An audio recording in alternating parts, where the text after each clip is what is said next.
Welcome back to Task Force Podcast, an airsoft podcast made by the airsofters for the airsofters.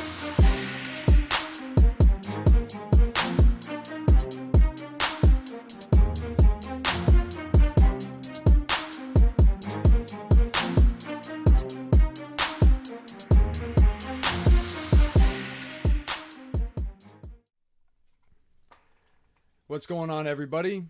Nasty here, Task Force Podcast. Today, we don't have Jake, unfortunately, right off the bat. I'm just going to get right to this. He's dealing with a kind of a family situation. But welcome to the show. We are here with the gentleman from GrimnirTactical who held the radio silence event we've all been talking about for a long time now.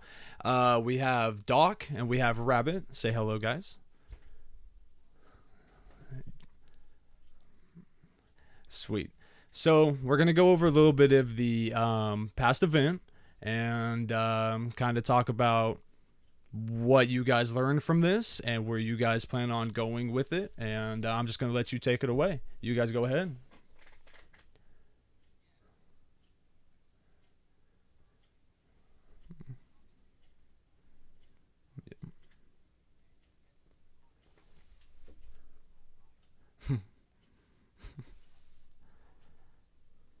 It is.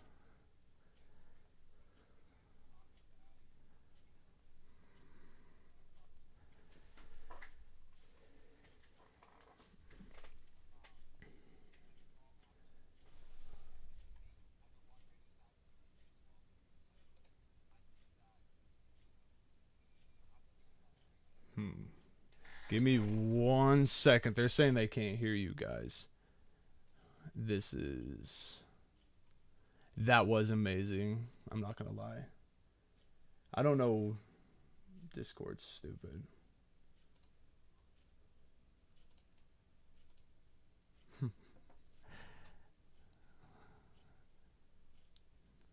Oh, nice. And it literally wouldn't be a thing without this happening.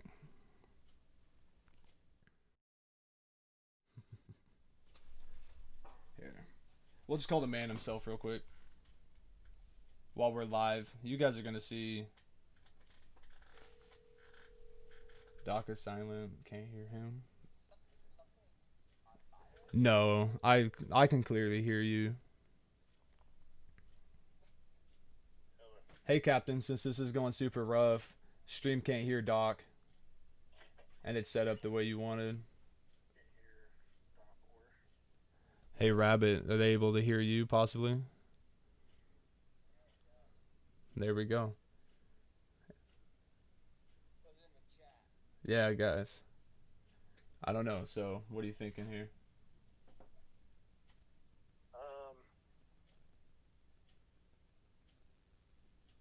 It's got to be in one of the sound bits there, one of the Off the mixer?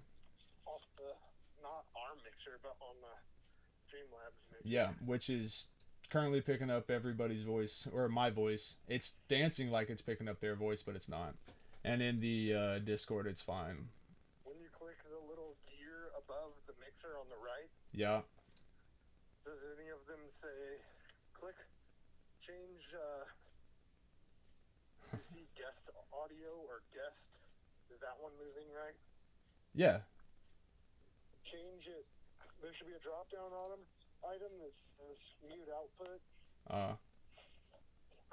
Like, It says monitor and output, monitor only. right. So turn it to monitor off, then turn it. Alright. Let's see. Alright, another test. Give me a couple words, gentlemen, and see if they hear you. A couple words. Perfect.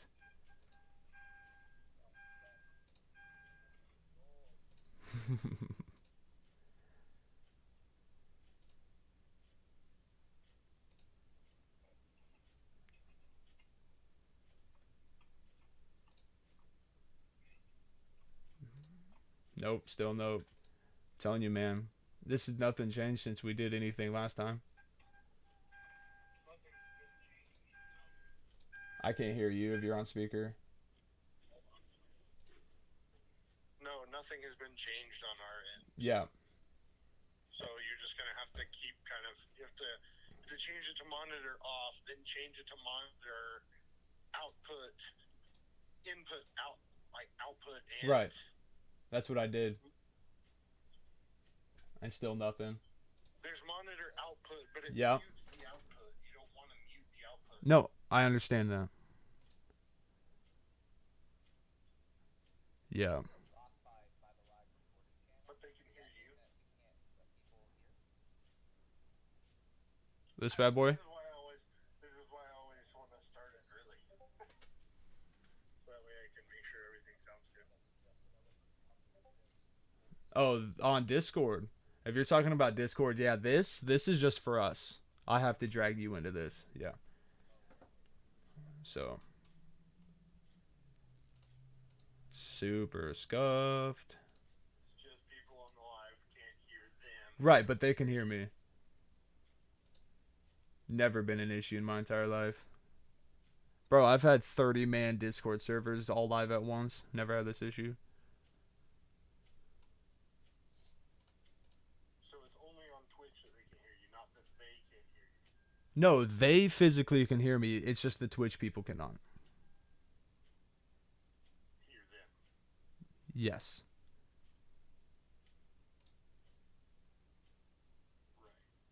Right.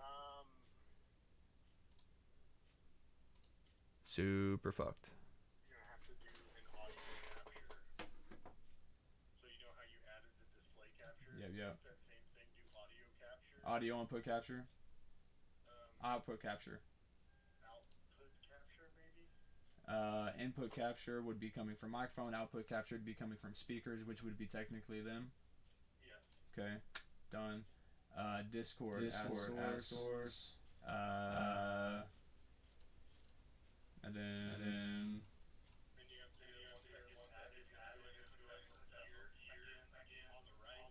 to on the mixer or the sources.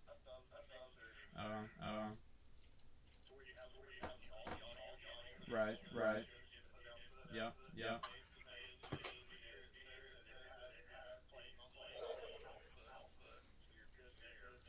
Right. Everything's the way. Yep. It is. Right. Yeah. That's the way it's set up. So I don't know the issue. Yes. Yes.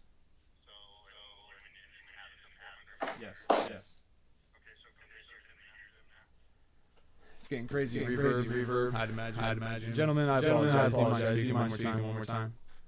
Check. Oh.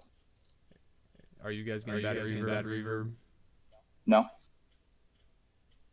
Deep in squad.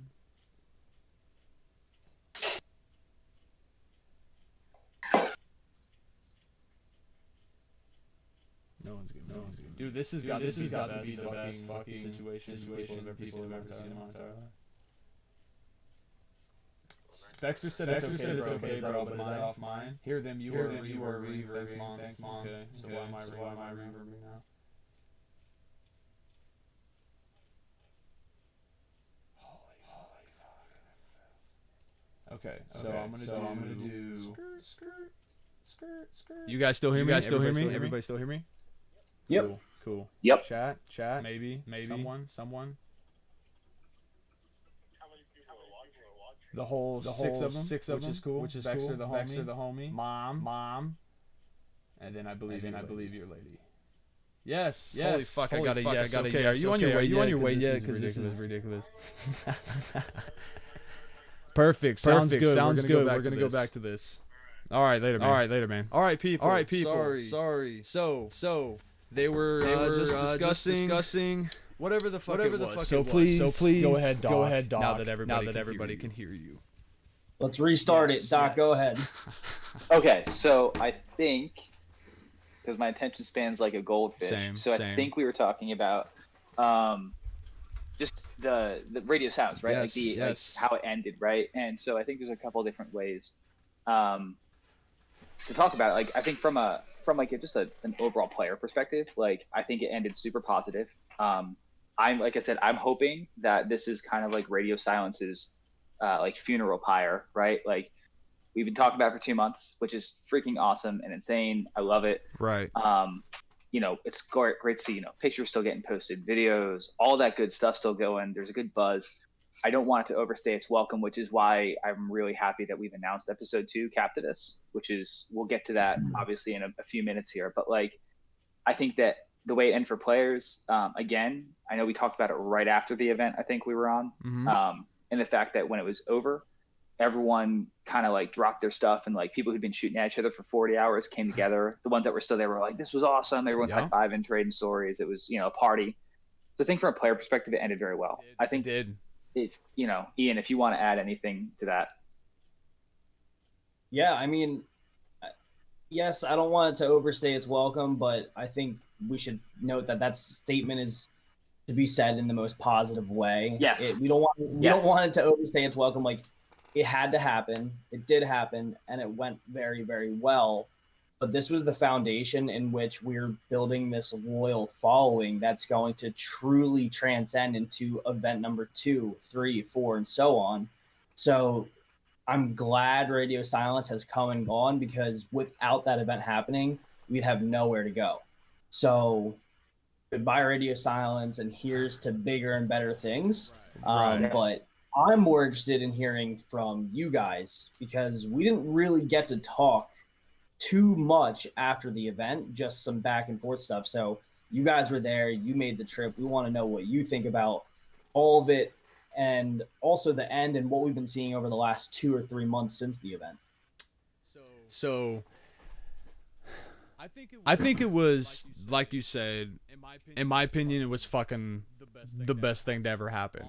Honestly, I've been to many events. I know I've said it quite a few times. So from the experience I have, I can't say too much other than I would do it all over again. I don't care if it's the same fucking event.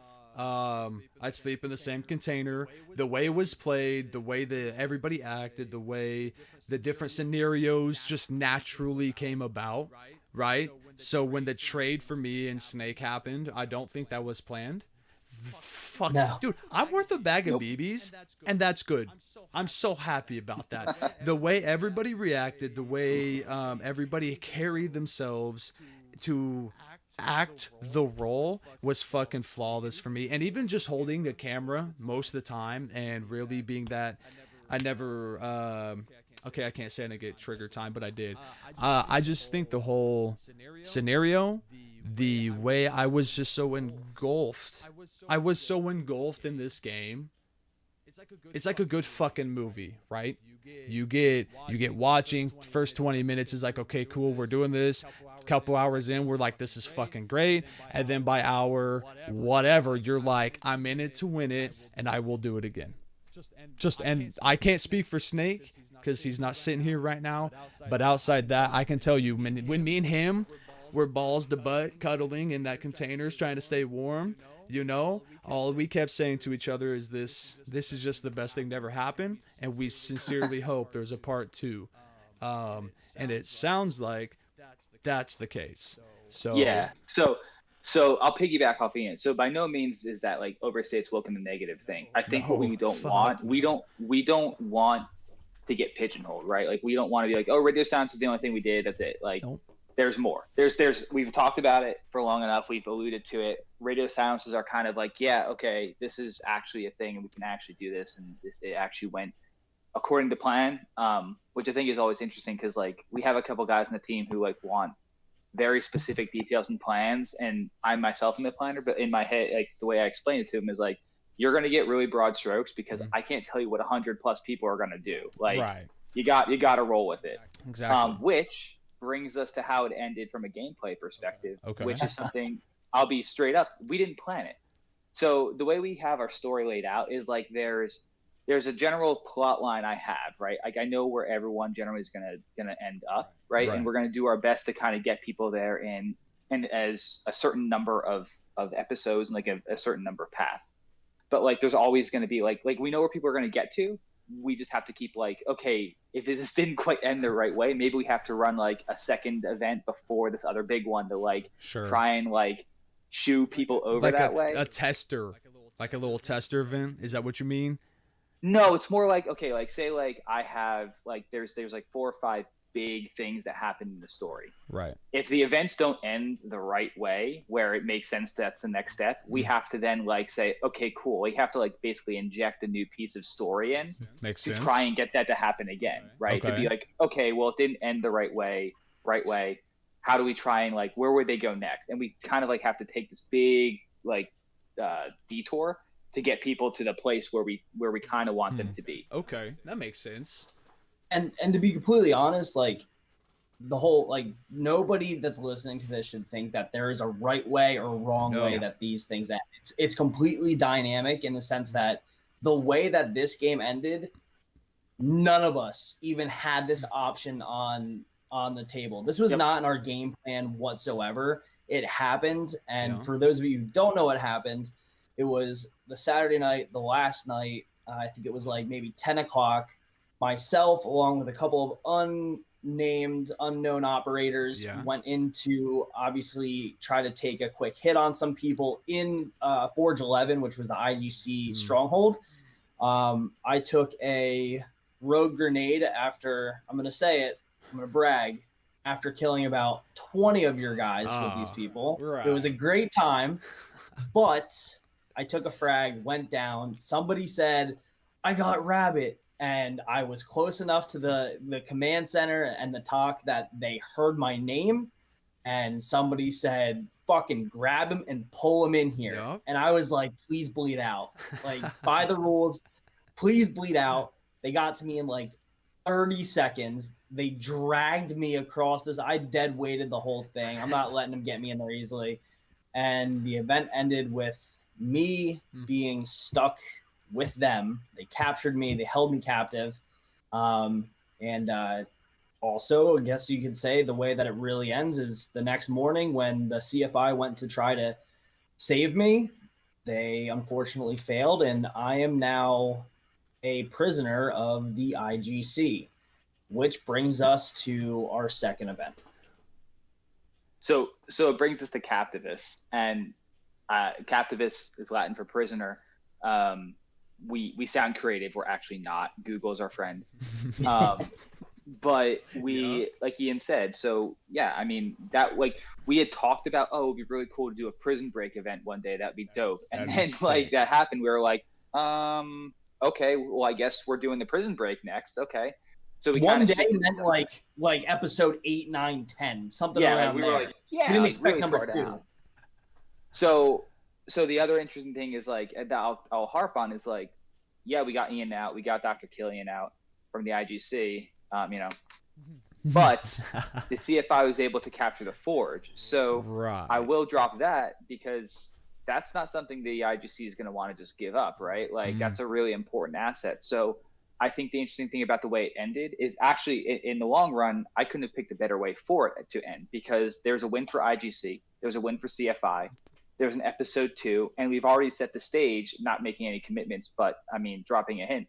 There's a really good reason to send people back and fight for the Forge, right? To go back to Venus and fight in that AO again. So not saying it's episode 3 or 4 or whatever episode, but that's not something that's going to sit very well. And who knows when we go back there, but the door is wide open for, an attack on the Forge where we flip sides and the IGC is attacking Forge 11 and trying to take that settlement back. That would be interesting because it was a place everybody lived for the whole time they were there, right? That was a state. That was where you came back, put your head down. We got attacked for hours and hours and hours at a time, and now we may later soon now need to take that back. I think that'd be badass. I don't know.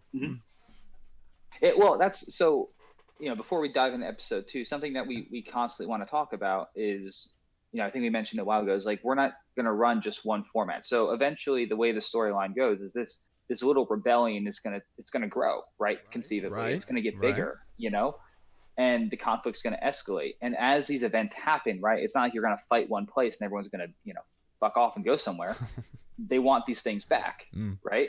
So that's going to be what we're going to call conflict zone events, right? So there's really two major kinds of events where we're seeing start to develop in our portfolio. You've got the narratives, right? Which are these big 30, 40-hour events where a lot of stuff happens and advances the overall story. But the really interesting thing about Soul Wars is we've written this war, this dynamic, this dynamic scenario that's always happening where it's like there's going to be fighting across all these planets at all the times, right? Like just because a big thing's happening over here, the IGC is a big army. So you're going to try to touch on all that.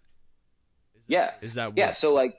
Yeah. So so for example, the way we look at it is like these big narrative set pieces. They're going to open up a new planet or a new area, right? It's going to introduce players to a new AO. But then the fight continues, right? They're not just going to let stuff go. So we're going to try and run what we call conflict zones eventually, which could be 24 hours, maybe just 8 hours, but they're not going to be so narrative heavy. It's more like, yo, CFI's got a hold of this facility, go get it. You got to go get it. And it's going to be much more force on force, just shooting people, like not so much sneaking and all. It's just going to be a lot more kinetic the whole time. Right. So give it that I went out to a field for 8 hours feel, but actually have a scenario that plays into a later storyline.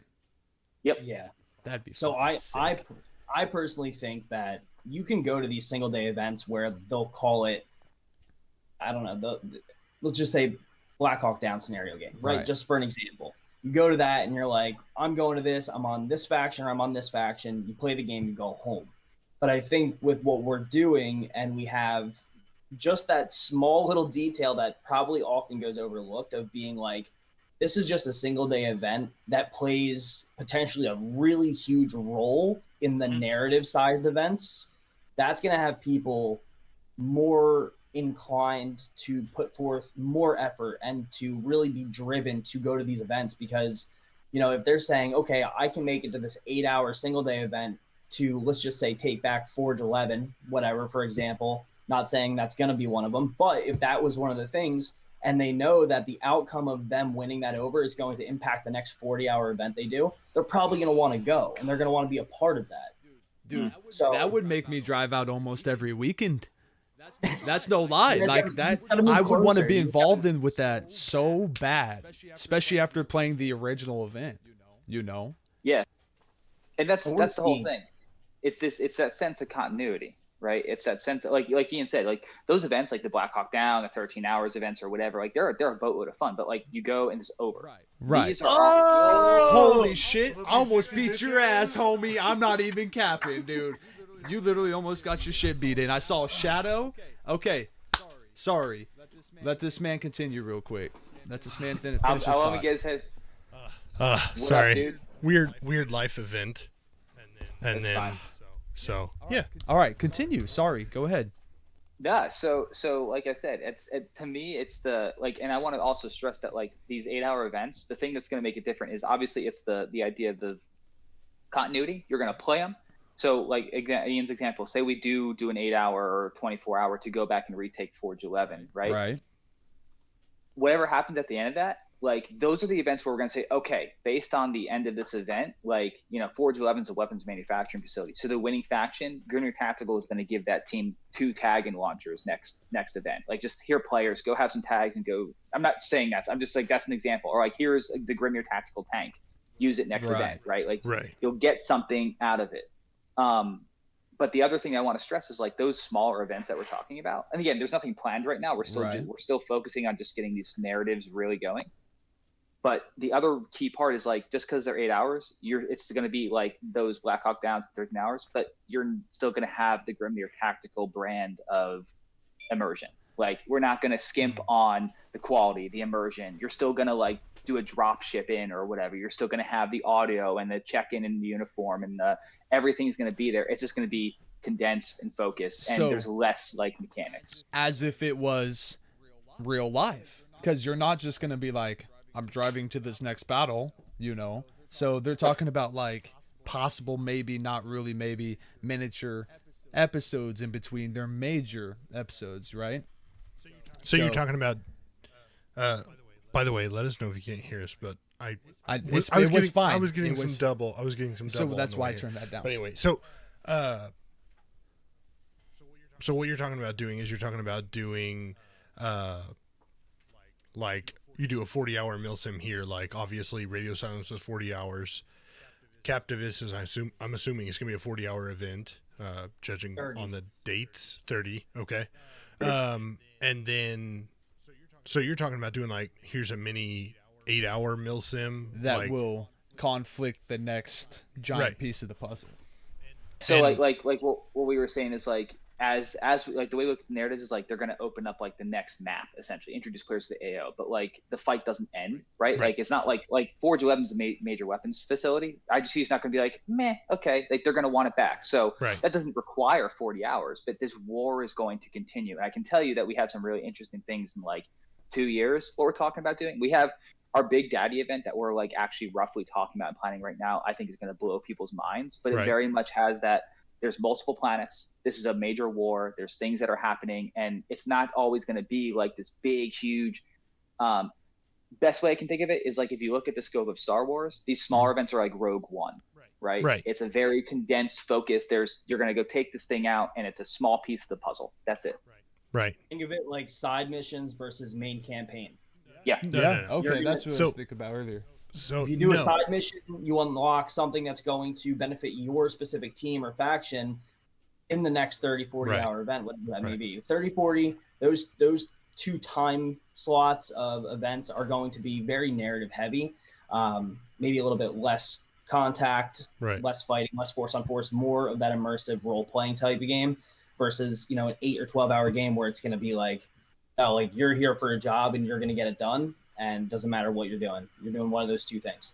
Right. See, so kind of what I was thinking when I was when you guys were telling me about it was that I don't think there's anybody else who's doing both 40 and 8-hour milsim I was gonna get to that. So this is gonna be. I think you guys are kind of ahead of the game. I don't want to say cornering the market, but you're definitely bringing something different to the table where it's like, hey, look, we realize that 40 hours, as we saw somewhat in Radio Silence, sometimes doesn't always work out for everybody, which is unfortunate because those 40 hours are awesome. But now you're giving the people who can maybe squeeze in an 8-hour milsim event and actually be able to show up and do that and still be a part of the GrimnirTactical milsim event series. And be happy they can contribute to the further of a game.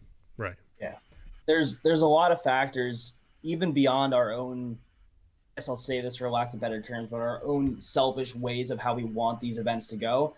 Most of the people, except for a handful of them, are adults with significant others, children, jobs, and like a 40-hour event, a 40-hour event for a lot of people is, unfortunately, it's unrealistic all the time, but it doesn't mean that person that can't make a 40-hour event doesn't want to be a part of an 8-hour or 12-hour event. You know what I mean? This guy gives them that time to travel if they do have a little bit of a drive or a lot of bit of a drive.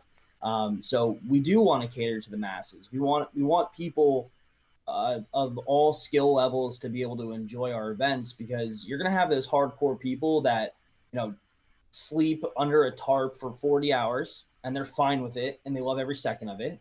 And you're going to have some people that really struggle with that. But there's a lot of cool things that come into play when you're like, wow, like I remember my first 40-hour, I was genuinely proud of myself for making it through. I'm pretty sure your first 40 hours for the both of you. I gave myself a gold star. There was a sense of pride. Yes. Yes. Gold star. I'm not gonna lie. Like we were kind of prissy bitches. I was rough. We got to sleep through and watch everybody else fight. Like the first fight, we were like, "Oh, this is dope. Let's record." And the second fight, we were like, "Sleep." Man, that sucks for those guys. Like I'm hardcore, just pulling this beanbag over my head. Yeah, dick to butt. That's what it was. Yeah. So hard. We had our little bit of prissiness because we were the news crew. So he didn't lie though. Way back before this event, he did say, "Be ready, be mentally ready, physically ready, because this is going to be not rough, but pressing to the body for oneself." Yes. A 40-hour event kicks your ass in a different type of way. I feel like we didn't get the physical aspect of it as much as some other people did. No. Like, so congrats you to guys. y'all. Props to you guys walking through that woods in the middle of the night with night vision, trying to like not break an knowing ankle. there was a bear probably the whole time Yeah, out well, there. yeah. Okay, you know. We don't talk about the Venus bear, because then the Venus bear hears you and he shows up. Right. You- We don't It's talk funny, about we- the Venus bear. We sit down and we talk about the event all the time. Obviously, it's kind It was of amazing. our job. It's our job too. Like, we have Right. to talk about it. We have to debrief it. And we noticed that, you know, Doc was like, "You guys kept us up so long. CFI hit us all night." And I was like, "Dude, there's only so much I can do. Right. There's only so much I can control." And it was like, that really sucked for our guys. And I was like, well, you know what? We had to walk 3/4 of a mile in the pitch black when, 80% of us didn't have nods. People were Right. rolling their ankles, falling into creeks. I'm like, that sucked for us. So at the end of the day, there's a big kind of just realization that everybody had something that Yep. really fucking sucked, but like everybody pulled through and had an awesome time and made great It's memories. fucking And just amazing. like the energy at the end of it, man, that said it all. Like, I'm not gonna lie, like I teared up at the end of it because I was like, we did it. Oh, dude. People loved it, and dude, we have a fucking family Right. out there. Amen. Like, we got 130 something people that are like clearly ride or die. I will fight for this guy. I don't care. That guy shot at me. Everybody's hugging, having a great time. Like, Right. I can't even explain how just emotional and just awesome the end of that event was. Right. That's the other really interesting thing is, like, in my head, like when we were designing this, it's like, oh, people will play IGC and then they'll flip the CFI to try it out, and people flip it. I think it's becoming very clear to me that, like Ian said, this the whole ride or die. People are like, Yeah. no, I'm in the 13th. I'm Legion. IGC. Yeah, I for think life. I'm IGC. I think it's going to be a hard 75-25 split. I think 25% will want to check out the other half, and I think 75%, a larger mass, are going to stay with the team they originally started with. It's to the point where I even consider like we have all these factions written in. I've even been like, do I just not have them be player factions? Like, we obviously opened up 2 new factions. A good segue into talking about episode 2. So we've obviously opened up 2 new factions for this because there's a couple things more so with one. So the 2 new factions are Crypto Kings and the Hephaestus group.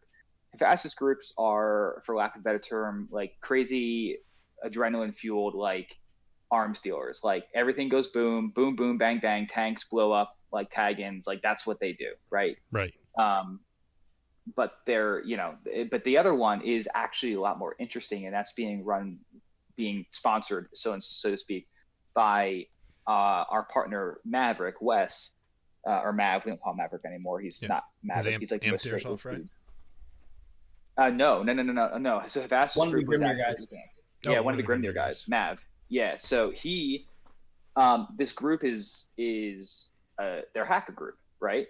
So, without going into too many specifics, obviously you don't really see those dudes running around, but something that before I get to that, I guess like what we're trying to do in episode 2 is, like, the way I've been talking about it inside the team is, if Radio Silence was like your RPG, like, this is your tutorial area. It's got all the things that are kind of wrapped up. Like we had a Juggernaut, we had 40 hours, missions, side quests, all that kind of stuff. We played with a lot of things, and it was very structured. The staff had a very strong handhold. Like, we kind of moved players from one keystone to the next, and Right. that was like very, very guided. So if you want to think about, Ian mentioned earlier that episode 2 is going to be different. So what we're really harping on is it's total sandbox. Okay. Total sandbox. So- and what I mean. Go ahead. So I'm just thinking in terms of, like, we kind of saw a little bit of that progression, I guess, in the gameplay of Radio Silence. Like, I think me and you, Doc, talked about it a little bit when we went live on Instagram, and that was that, at the start of the game, you were kind of given direction, and I noticed that there was kind of, like what you're talking about, we were kind of segueing the guys into where they need to be, which is how most games typically are run, which is fine. But then come Sunday, you were like, here's an objective. You come up with a plan and Fuck let off. me know. Right. And I Yep. was like, holy shit, this is different than what I've seen. Like, typically they'll give you a little bit of, hey, this is a place you're going to go attack. Right. This is what I want you to do. Now you come up with a But plan. and then a gentleman like Cutthroat comes in, Mhm. takes your go do that, and just splits like they would do. Right. So Cutthroat became that motherfucker. Right. And so it was just straight up 100%. I felt like sandbox. You were giving them the idea of what needed to happen, and you were letting them take it from there, which really made, I think, all the players feel like this was now their even the decision. fucking camera guy, I'm like, yes, I got decision now. Yes, And you're gonna see a lot more of that. Like, you will see